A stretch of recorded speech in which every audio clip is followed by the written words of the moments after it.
আপনাদের সাথে শেয়ার করব বিয়েবাড়ির স্টাইলে বাঁধাকপি রান্নার রেসিপি। তার জন্য পুরো ভিডিওটা দেখার চেষ্টা করবেন, অনুরোধ রইল।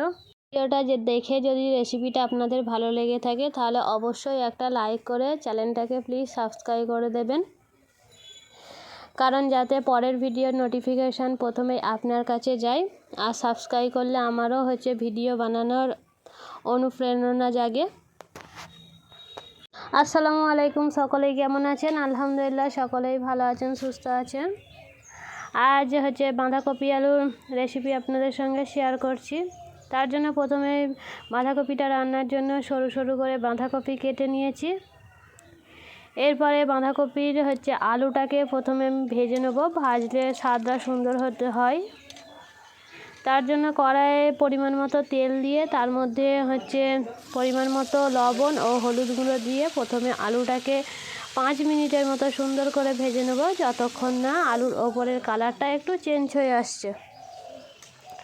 দেখতেই পাচ্ছেন না আলুর ওপরের কালারটা কেমন চেঞ্জ হয়ে গিয়েছে। এটা পুরোপুরি ভাজা কমপ্লিট। এরপরে নামিয়ে নেব।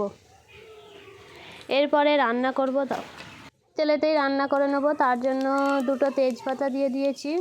ফোড়নের মধ্যে দিয়ে দিয়েছি গোটা জিরে আর কালো জিরে। এটাকে প্রথমে একটু তেলে নাড়াচাড়া করে নেব 2 মিনিটের মতো। যখন এর থেকে একটা সুন্দর গন্ধ বার হবে তখন এতে দিয়ে দেবো আদা রসুন বাটা। এখানে কিন্তু আমি পেঁয়াজ ব্যবহার করব না, পেঁয়াজ না দিলেও স্বাদটা খুবই সুন্দর হবে। রসুনটাও 2 মিনিটের মতো নাড়াচাড়া করে রসুনের কাঁচা গন্ধটা বেরিয়ে গিয়েছে। এরপরে এতে মশলা দিয়ে দিলাম, যেমন 1 টেবিল চামচ হলুদ গুঁড়ো ও 1/2 টেবিল চামচ লঙ্কা গুঁড়ো দিয়ে এটাকে একটু নাড়াচাড়া করে যে বাঁধাকপিটা সেটা এর মধ্যে দিয়ে দিয়েছি। প্রথমেই আমি লবণ ব্যবহার করিনি, বাঁধাকপিটা একটু নাড়াচাড়া করে এর মধ্যে দিয়ে দেবো লবণ। এই লবণটা দিলে এর বাঁধাকপিটাও নরম হয়ে যায় আর এর মধ্যে থেকে পানিটা বার হতে শুরু করে। তাই আমি বাঁধাকপিটা দেওয়ার পরে লবণ দিয়ে ভালো করে নাড়াচাড়া করে নিচ্ছি, যাতে মশলাগুলো বাঁধাকপির মধ্যে ভালো করে মিশে যায়।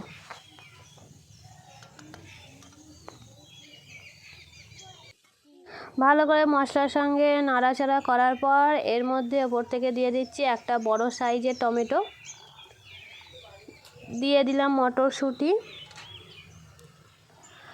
এরপরে দিয়ে দিলাম ভেজে রাখা আলুটা, এরপরে দিয়ে দেবো 2টো কাঁচা লঙ্কা দিয়ে এটাকে এবারে খুব সুন্দর প্রথমে একদম হালকা আঁচে গ্যাসের আঁচটা মিডিয়াম রেখে এটাকে খুব ভালো করে নাড়াচাড়া করে কষিয়ে নেব 5 থেকে 7 মিনিটের মতো।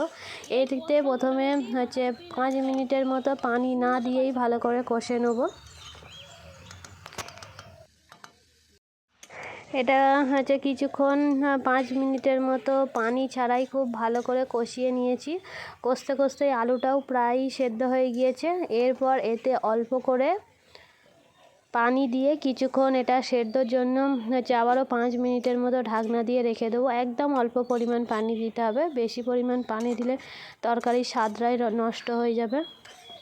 তাই অল্প করে পানি দিয়ে এটাকে আমি 5 মিনিটের মতো ঢাকনা দিয়ে রেখে দেবো। গ্যাসের আঁচটা একদম মিডিয়াম রেখে 5 মিনিটের পর আমি ঢাকনাটা খুলে নিয়েছি। আর দেখতেই পাচ্ছেন সবগুলোই পুরোপুরি ভালো করেই সেদ্ধ হয়ে গিয়েছে। আবারও খুব ভালো করে একটু নাড়াচাড়া করে নিচ্ছি। নাড়াচাড়া করার পর এতে দিয়ে দেবো ধনেপাতা কুচি ও জিরে গুঁড়ো। তাই ওপর থেকে আমি ধনেপাতা কুচি দিয়ে দিলাম। এরপরে দিয়ে দেবো 1/2 টেবিল চামচ জিরে গুঁড়ো। তাই প্রথমে ধনেপাতাটা দিয়ে ভালো করে একটু নাড়াচাড়া করে নিচ্ছি। দেখুন একবার রান্নার কালারটাও কত সুন্দর এসেছে। ধনেপাতাটা দিয়ে নাড়াচাড়ার পর এবার দিয়ে দিলাম 1/2 টেবিল চামচ জিরা গুঁড়ো। জিরা গুঁড়োটা দিয়েও নাড়াচাড়া করে নিচ্ছি। দেখুন একবার কত সুন্দর ঝরঝরেও হয়েছে। আর আলু বলো কফি বলো সবগুলোই পুরোপুরি খুব ভালো করে সেদ্ধ হয়ে গিয়েছে। এরপরে এটা পুরোপুরি রান্নাটা কমপ্লিট হয়ে গেছে। এরপরে এটাকে নামিয়ে নেব। দেখুন কত সুন্দর কালারটা এসেছে। রান্নাটা তো পুরোপুরি কমপ্লিট। এটা ভাত রুটি মুড়ি সব কিছুর সঙ্গেই খুবই দারুণ লাগবে খেতে। আর যারা বাঁধাকপি পছন্দ করে না এইভাবে রান্না করবেন, দেখবেন সকলেই চেটে পুটে খাবে। আর কেমন হয়েছে রেসিপিটা কমেন্ট বক্সে অবশ্যই জানাবেন।